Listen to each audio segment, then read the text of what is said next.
Good evening and welcome back to the AfriCanadian Resource Center. And we really want to appreciate your being with us tonight.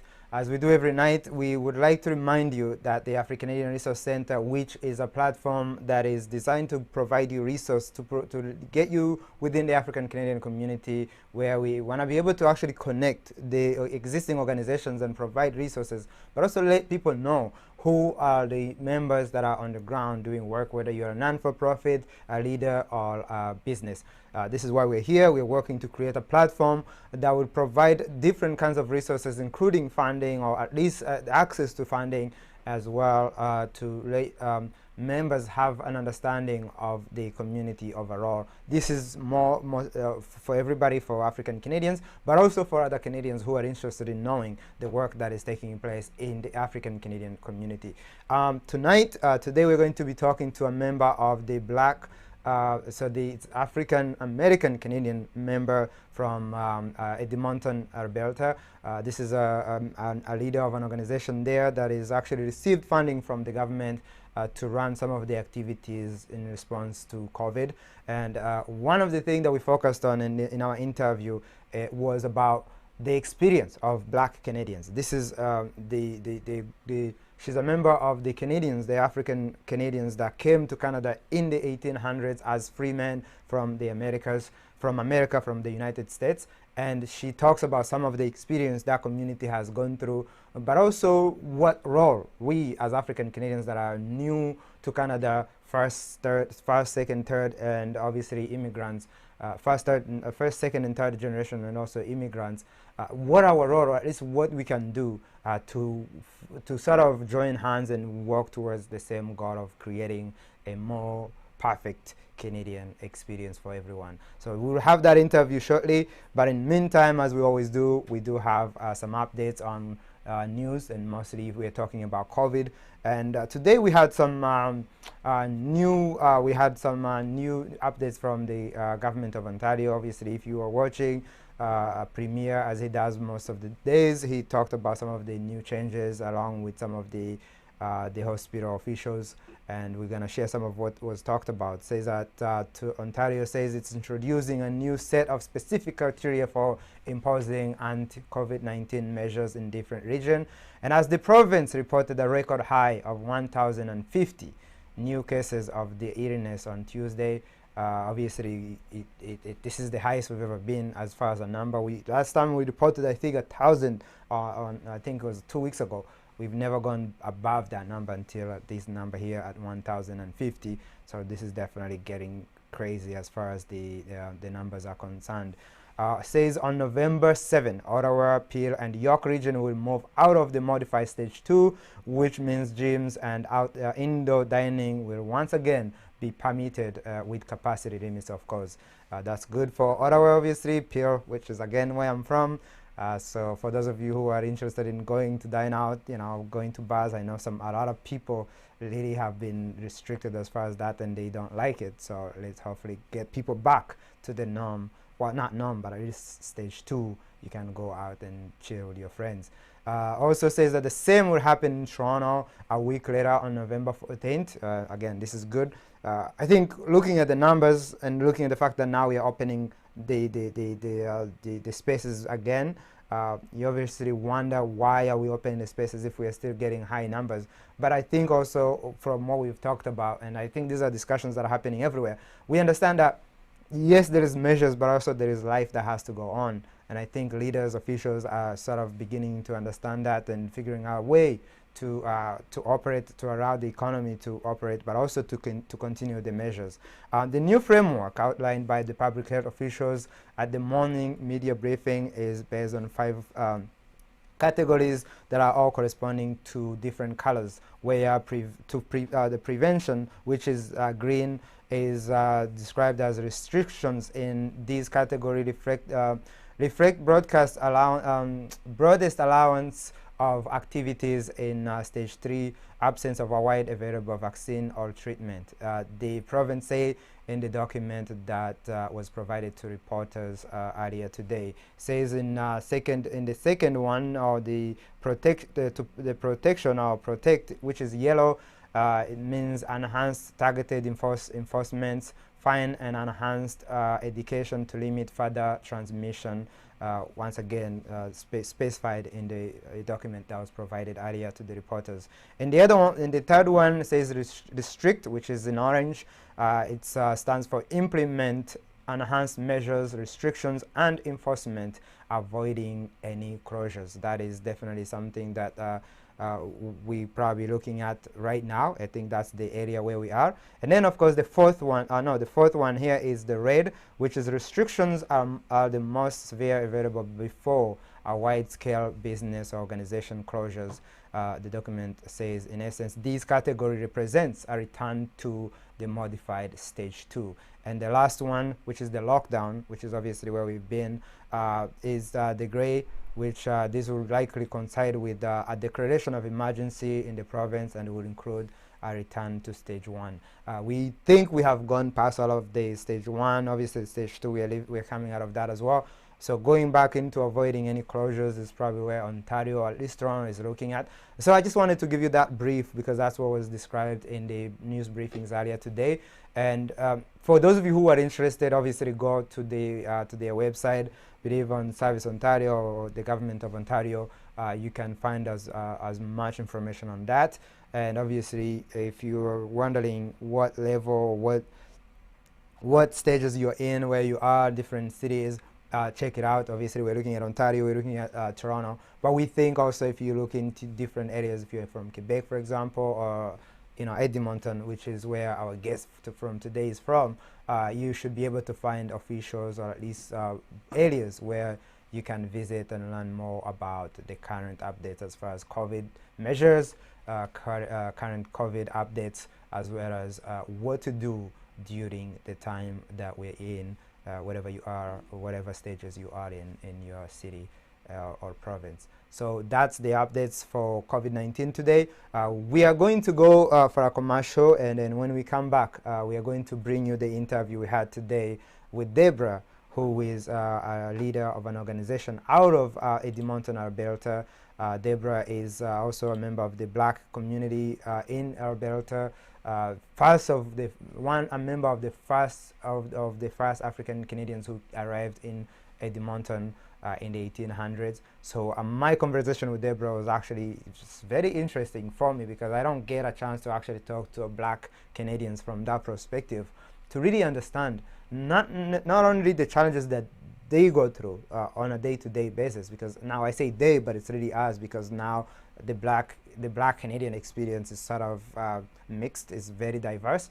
But for the first generation, or for the members of the Black community that came here earlier, that was a part of developing this country, their challenges, their experiences, and their stories are completely different. And so it was interesting for me to have that conversation with her, and I look forward to obviously bringing it to you in a second before this break.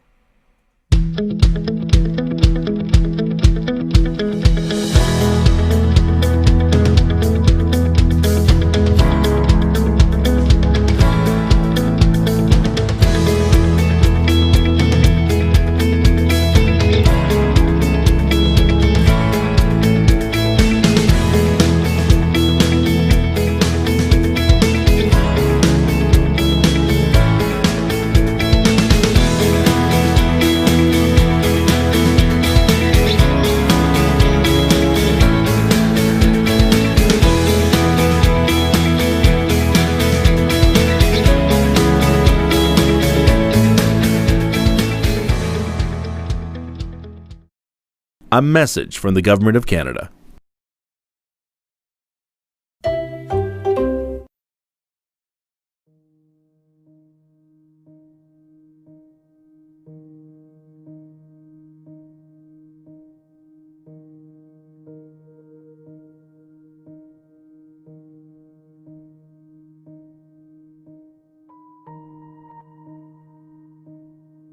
There was a call out from Canada to the United States for people to come and homestead here in Alberta.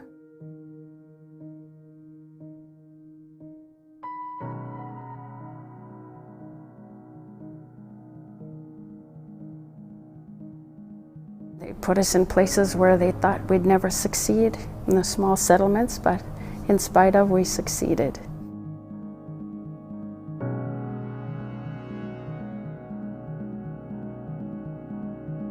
It was some hard times. You had to clear so much land every year, and all they had was horses and oxen to work with. What I did all my life at that time was housework. We had such a hard time because nobody wanted us to progress. If you started to show any progress, you'd lose a job. Even if you had reasonable skills, it was still hard to get a job, just because of race.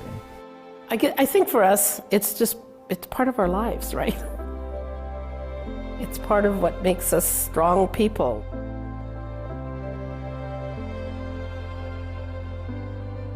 We just want to tell our story and the struggles that we had, and to make sure that our history isn't forgotten.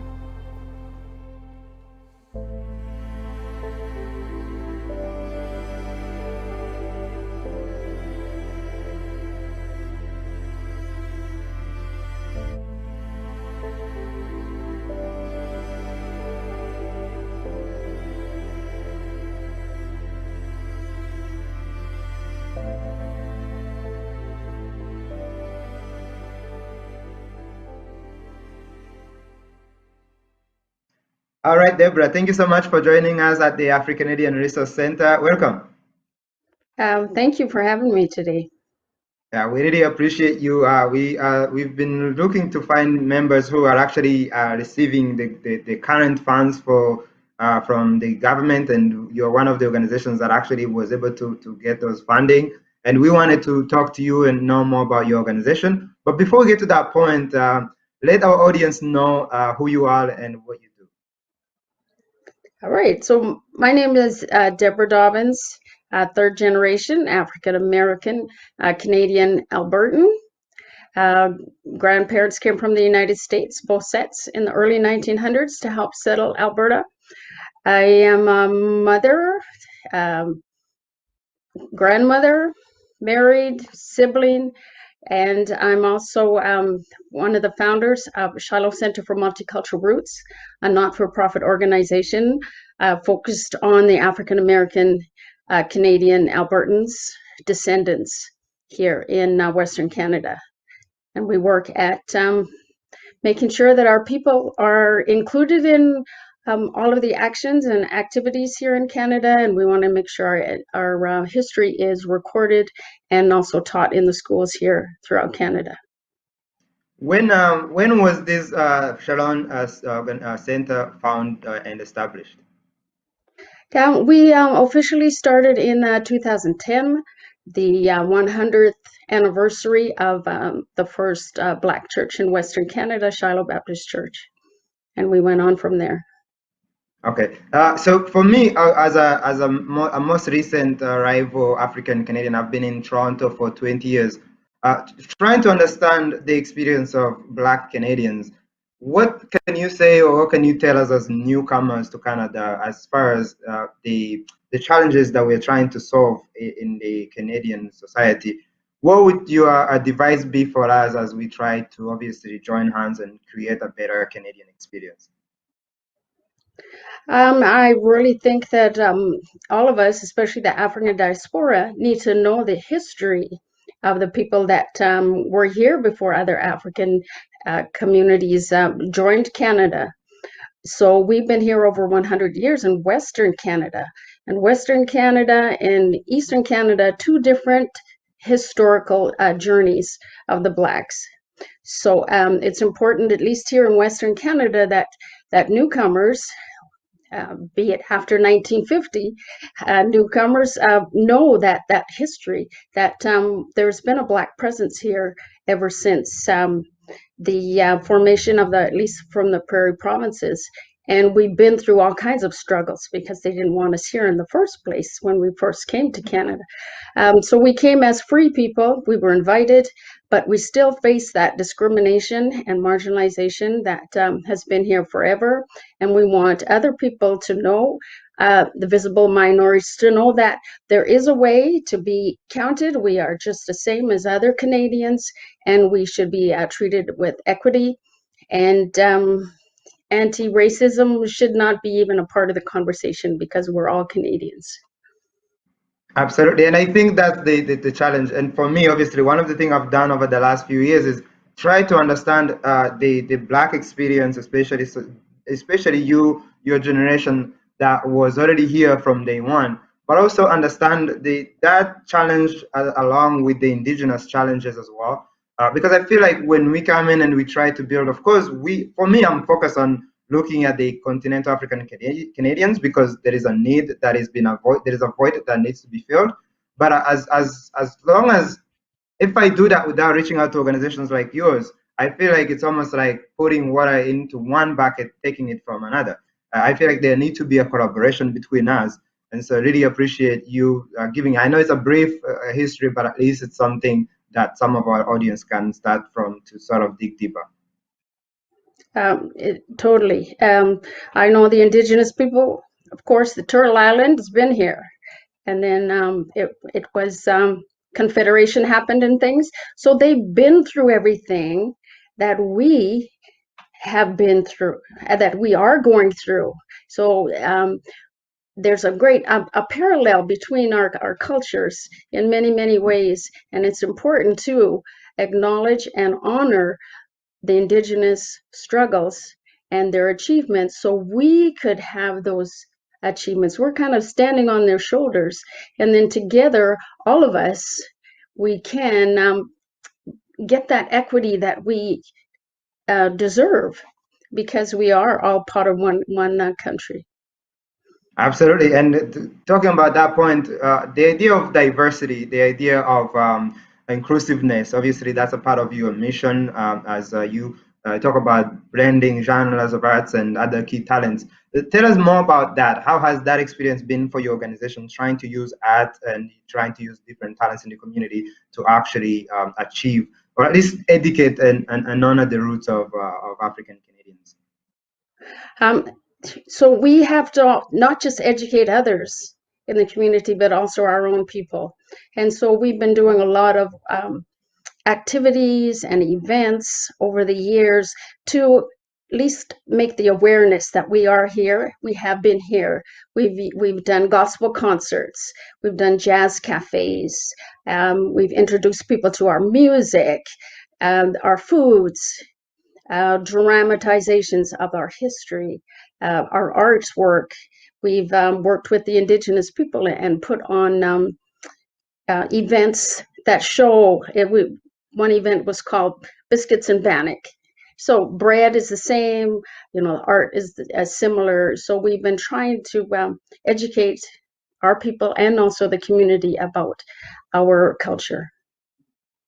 That's amazing. And when you look at the work that you've done throughout these about 10 years now, obviously also being that you've been here for this long, your history as an African Canadian woman, where do you feel like we are making advances? Where do you feel like we need maybe to focus more so than other to be able to get to the place that you want to go as an organization? There has been advances because of we're now a little more visible. We used to be invisible, and people didn't want to talk about or admit to that history. So we're now becoming visible, and we've been working challenges again to get the education portion of in the curriculum. That's so important. So all students of visible minorities, they can be proud when they're reading about their people or someone similar to them. So we're working hard at that. The government is starting to notice that we're here. And that is very, very important because we need that backing to say that we are, and we were here, we are here, and we are an important part of the historical fabric and today's generation and future generations. We need to be part of that natural or just common knowledge people need to just automatically know, because right now Yeah. they say, "What? I never knew. I didn't realize there were Black people here." Yeah, and that's the thing for us, like as Africans, when we come here, we tend to just join the system and we become a part of that part, if you will, and we don't recognize also. I think we as Africans, the most recent Africans, first, third, second, or third generation, we are not really doing the work that is required to know, to reach out to individuals like you, to really understand the challenges that you face throughout the years to be recognized. Because right now, we almost experience the success that your generations have fought for. And I think that's something that I would say for our communities, we need to work harder on and really appreciate some of the work that your generations have put into getting us to this point. Because I know even to this day, as we obviously we have the anti-Black racism, the current government is really doing a lot to honor some of the work that has been done, but we're still facing racism. We're still facing individuals whom, for me particularly, I've met many people who keep telling me I should go back to Africa. And I obviously take it in different ways, but I also take it, I'm always listening to it from your perspective. They don't know if I've just arrived or not. How do they know I should be going back to Africa? Because these are people who probably came after you were here. So who gives them the right to say something like that? So really to appreciate some of the work that you as a generation have done, but also some of the work that your organization is doing as well, to continue educating and providing this education to the future. Maybe my question is, how are the young people taking some of these education that you're providing? The new generation, the younger generation.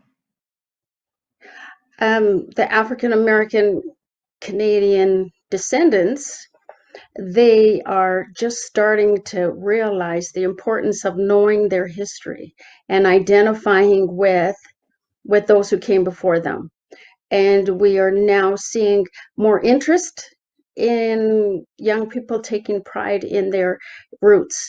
And that is just so important, so they can stand strong and firm, knowing that their people contributed to the development of this country, and they should be proud of it and start to expect it to be visible in literature that they read in positive ways. Usually when you look in the paper, you see the negativity, right, of the anything. The Black community. Yes, anything there. So we want to start making sure that the youth are proud and want to achieve and maybe even get into the government more, into those kind of positions of more power where they can make a difference for all people. Absolutely, and it's one of the reasons why this platform, it might be new to you, but one of the reasons why we started this platform, we wanted really to give voice to a lot of the African young people to think beyond just like the day-to-day job, but also be part of the Canadian experience in terms of leadership. We have a lot of young people that are beginning to go towards that. We hope to obviously have more members run for offices, whether it's local, regional, or federal. But it's really some of the things that we're looking at, really encouraging young people to not just participate on the marketplace, but also participate in policy making, because that's how we get here. That's how we advance beyond this place.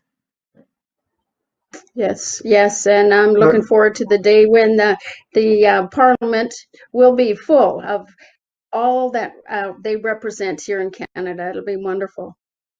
Absolutely, and we will make it happen. Honestly, I think this and this is probably why I actually want to talk about some of the funding you've received. But for many, what stops us is not having the capacity. What stops us is not having the ability. And obviously now we're beginning to have more of that. You're mentioning how now they can see us.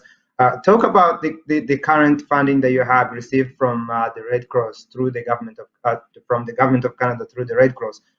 What is that funding and how is the activities going as we speak? So that we received funding back in August of this year for the emergency funding for specifically targeted to the African American Canadian, Western Canadians, focusing in Alberta. I just felt that it was very important that we also be included in being able to get the resources available to help our people.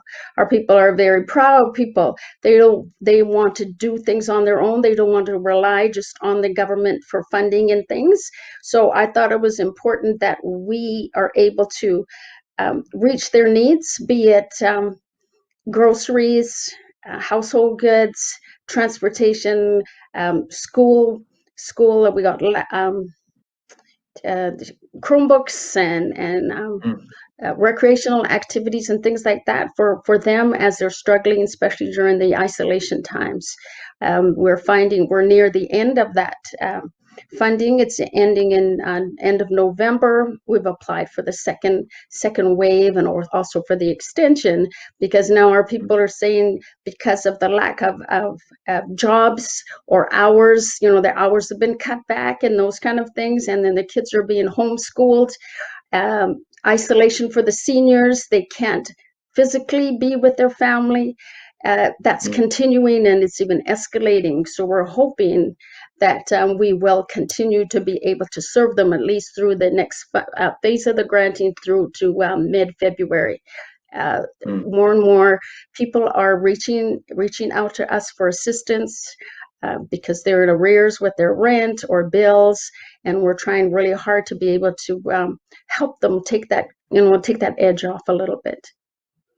Yeah, and the key point you mentioned there, at least for me, is that our people are very proud. Our people could go through anything and not seek for support because they feel like that's sort of the values who they are as a people. But I think one of the things that I really commend the government to have done this round is being able to put the trust in organizations like yours, because there is a lot of the people that you can access that the government will never be able to access, and those people that you're talking about who will never go and look for those kinds of support, especially when you're talking about like getting food and these small things where if you go ask somebody, they're going to look at you differently.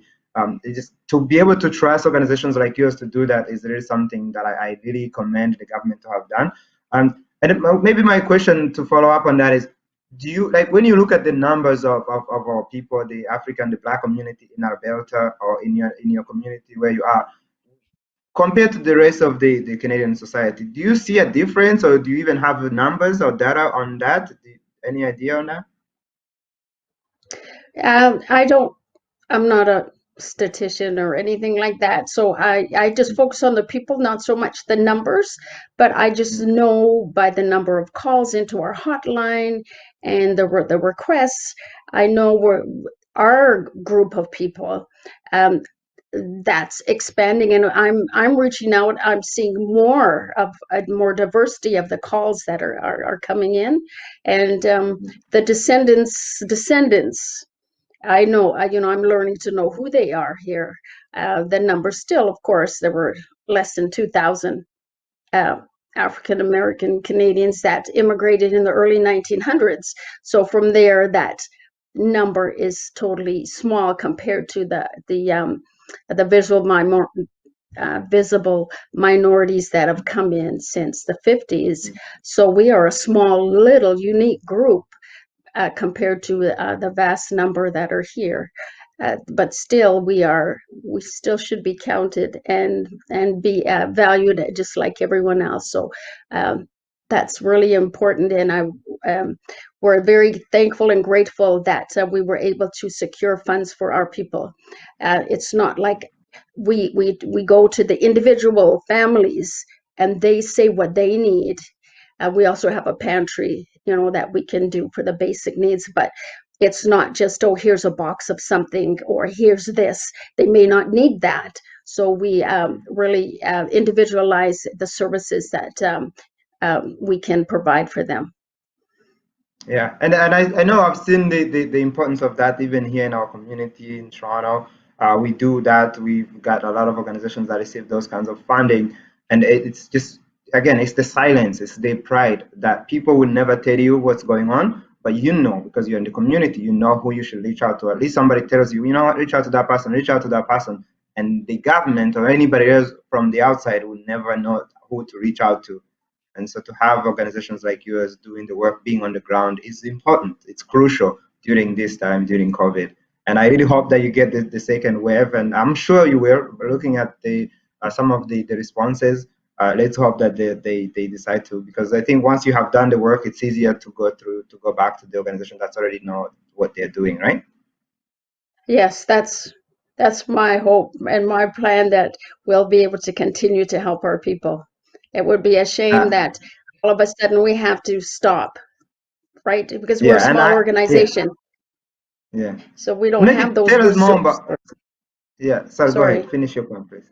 Finish it. We don't have that bank of resources, especially the financial resources that we can just dip into, because it's a volunteer organization, right? Small grassroots, but we do a lot of hard work for our people the best we can with what we have. That's amazing. And I was going to ask, maybe tell us more on the organization side. What, if it wasn't for COVID, or at least beyond COVID, what are you planning to do? What is the organization? What does success look like for your organization? If we can publicly honor our elders, educate our youth, and celebrate our accomplishments, and then let everyone know, get our history into the education system. That's the biggie. We're working hard. We're reaching out to the government, to anyone who will listen.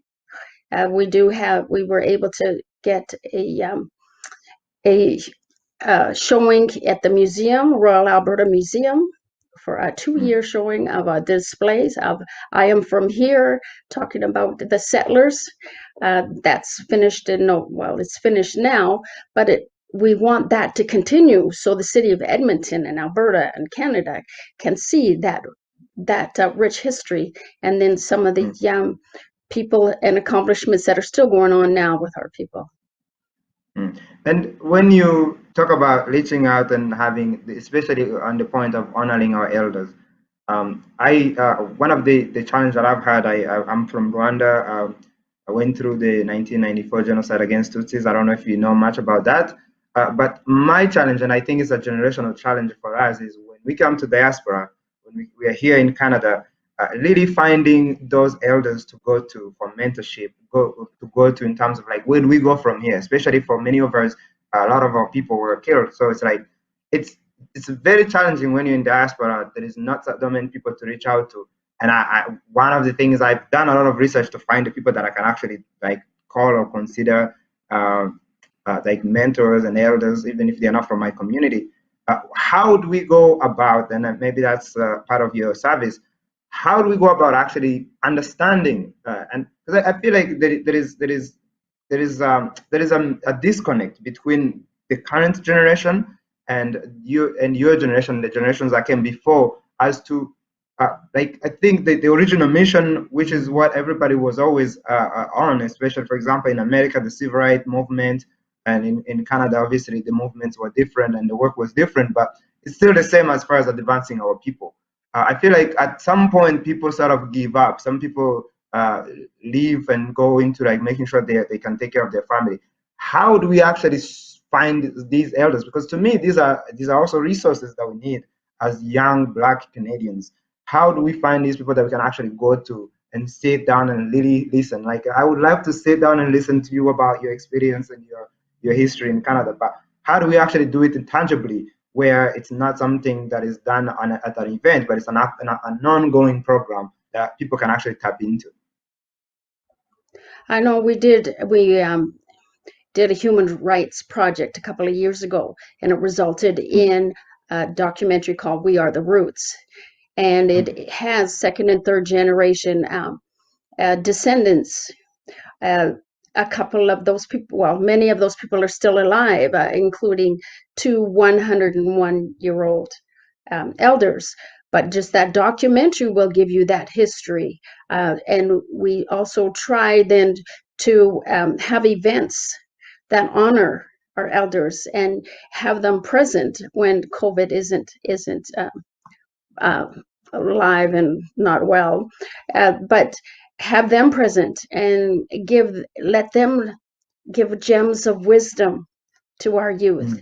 And I think a lot of youth now are reaching out to their elders, to their grandparents and aunts and uncles because of the situation is now here.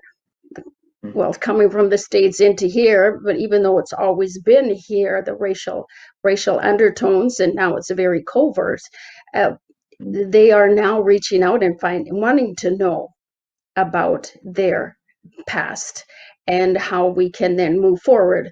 We're trying to do a few more documentaries interviewing the young people, making a teaching resource with the Aspen Foundation for Labor and Education, teaching resource about discrimination and racism and how we can overcome that and become more equitable and work together here in the society here in Canada.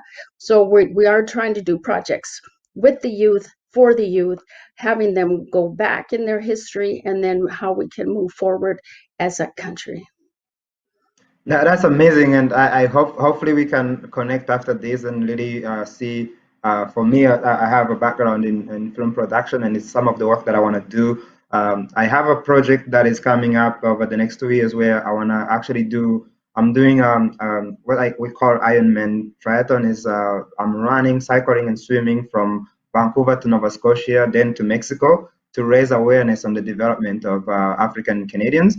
And so I would really love to maybe somewhere there tell that story, tell your story, because I really think it's important. It's a part of our experience as African Canadians, and we have to really understand your struggle and the work that you've put into for us to be here. For I think one of the point, and I hear it made by Black Americans, but I'm sure you feel the same way too, is that us as Africans who come from Africa, like newer generations, we don't appreciate the work that you've put into for us to actually be able to come here. And it is true, because I don't feel like we would have been able to come to the Americas as of recent if not for the work that your generation put into allowing for us to come, whether we came to study or we came as refugees or however we came here. I'm sure there is a lot of work that you put into. So I really want to also talk about that and get to an understanding of what is that work and how can we actually really provide that appreciate you as elders, like you said earlier, and also sort of tell your story, help tell your story. Excellent. That's so important that everyone know their roots, be it their African roots, their Canadian roots, their American roots, or their Spanish roots, or whatever. If you know your roots, you can move forward much more strongly, more knowledgeable, and more wiser. Because if you know how your people dealt with adversity in the past, you can still use those key learnings and successfully deal with situations here in the present and also in future.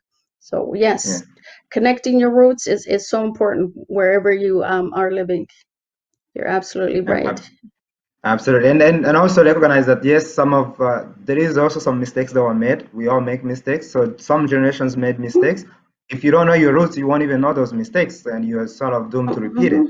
And it's really important to do that.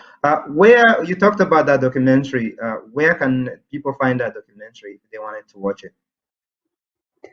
At the moment, Shiloh Center for Multicultural Roots does not have a website, but we're working on getting a website. So until then, we have it on our producer's website.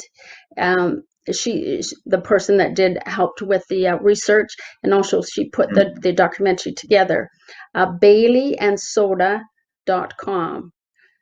So it's on that website, Bailey, B-A-I-L-E. Yeah. Please do share the link. Repeat that again, but also do share the link so when we share these, people can actually click and go to that place and really watch it. I'm definitely going to be one of those people, so do share the link. Usually it's easier to just have a link, but please repeat the link again. Okay, baileyandsoda.com. And there's a trailer that I can make sure you get a copy of, and then on there it will give you the particulars as to see the whole documentary or the trailer again. Amazing. We're definitely going to be showing that documentary, and I look forward to learning all this. Actually, I'm going to ask you one other question because I'm interested in this as well. You are from Alberta. Your background, I'm assuming most of your background is also there. When you were looking to understand the Black experience across Canada, where are the most settlers that came from the U.S.? Where did they go originally? I know there is a lot of Black Canadians in Halifax, for example, but where, based on your obviously you understand this better than us, where did the most of them go? Where can we find most of these Black Canadians that came here earlier? So back in times of slavery in the 1800s, in the Yes, in the like the east, original, right? yeah, like Nova Scotia and in the east, but in the west, there was a small group in British Columbia, Vancouver Island area. They came in the 1800s, a small group. So there is no large group of American immigrants to Canada, but in Alberta, there were 5 settlements: Amber Valley, Breton, Wildwood was the first Black settlement in Alberta, Maidstone, Saskatchewan, and Campsie. So those were settlements, but most of the people moved into the larger cities. So you won't see large settlements of African American Canadians who came in the early 1900s. You won't find that. I know in British Columbia they're trying to reproduce Hogan's Alley, an area downtown old Vancouver. But in Alberta, we lived in those settlements first, and then when we came to the cities, you didn't have just a Black area. Like in Toronto, there are Black areas. Here in Edmonton, for instance, people live wherever. There is no Black settlement, at least of the African American descendants. So that's hard to answer. No, I mean, it was just my curiosity because I'm really interested in obviously understanding that. But you're right, because of everybody's moving into the city, it's always difficult to pin down where everybody ended up. But at least we can have an understanding of where everybody started, and also, like going back to the point we made earlier, Liddy, make sure that we appreciate the work that was done in the past, and of course, educate the young people out. I include myself in that. Because there is a lot that we didn't get to learn because of how we got here, or because of the life that we've lived. Obviously, part of it being living in a system that is racist. Though we are not as bad as the America, but still there are some challenges that we face that, for example, Caucasians don't face because of who they are. Watch the documentary, and you'll get an overview of what it was like and what it's still like today. Well, I will definitely watch it, and I will make sure to share it and promote it. And we really appreciate you, Deborah, for joining us. And really, I look forward to seeing. Again, we hope to see that your work continues, and we hope to also talk to you. Personally, I want to reach out and see if there's a way we can collaborate. And I want to understand that part of your history, our history as African Canadians, and tell that story, help tell your story. And obviously we can also share some of our challenges as Africans who are coming in, like the new waves that have came in since you arrived, by really sort of having that collaboration. So we really look forward to that. And thank you for having taken the time to be with us today. Oh, you're very welcome. Hope to do more things with you in the future. Amazing. Appreciate it, and have a wonderful day. And of course, stay safe as usual during COVID. I sure will. Thank you. Thank you. A coronavirus is a type of virus that can infect the respiratory tract, meaning the nose, mouth, throat, sinuses, or lungs. There are many types of coronaviruses, and most cause only mild illness, such as the common cold. But some coronaviruses can cause severe illness. The most likely way people can become infected is by droplets that contain the virus. These droplets carry the virus into the air and can enter through the nose, mouth, throat, and lungs of a person who is within 6 feet or 2 meters. The virus infects the lungs, causing the lungs to become inflamed. The alveolar sacs have to be healthy for the body to breathe in oxygen and breathe out carbon dioxide. Infection of the virus causes damage to the cells of the lungs and triggers an inflammatory reaction. Fever may develop. With severe inflammation, inflammatory fluid fills the lungs. This reduces the function of the alveoli, resulting in coughing and difficulty breathing. The oxygen level in the blood may decrease. In some people who become severely ill, other organs may be affected, such as the kidneys or the heart.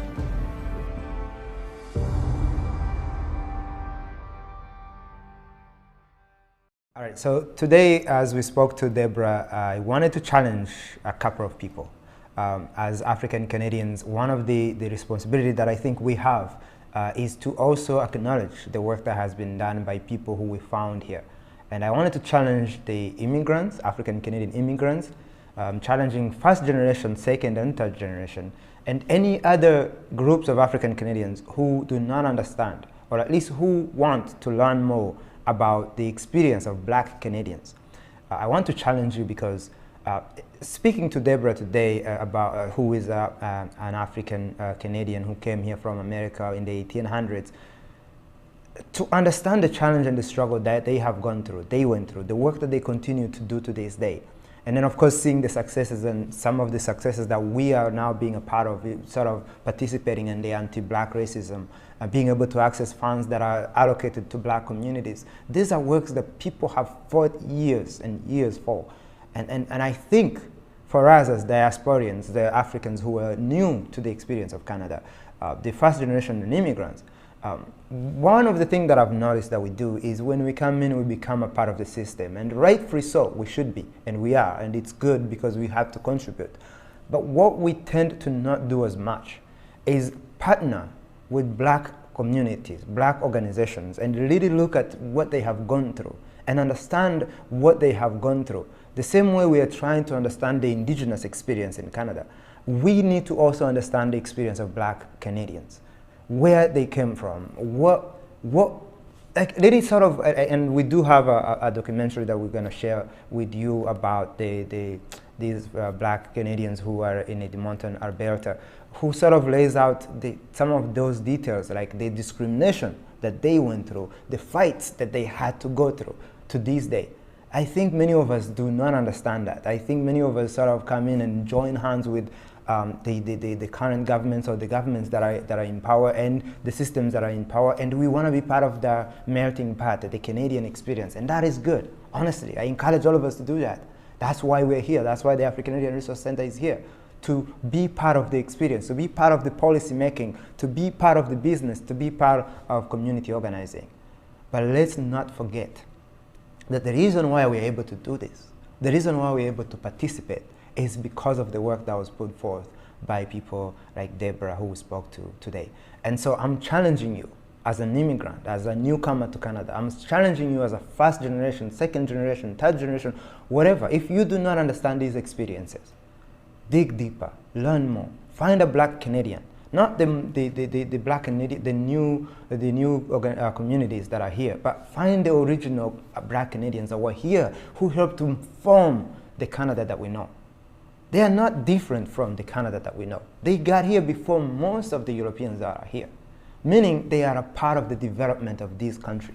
When you see the skyscrapers in downtown Toronto, when you see the skyscrapers in Edmonton, in Montreal, wherever you are in this country, do not forget that part of that was the experience and the work of Black Canadians. There were not many, for sure, we know this, but they were a part of that experience.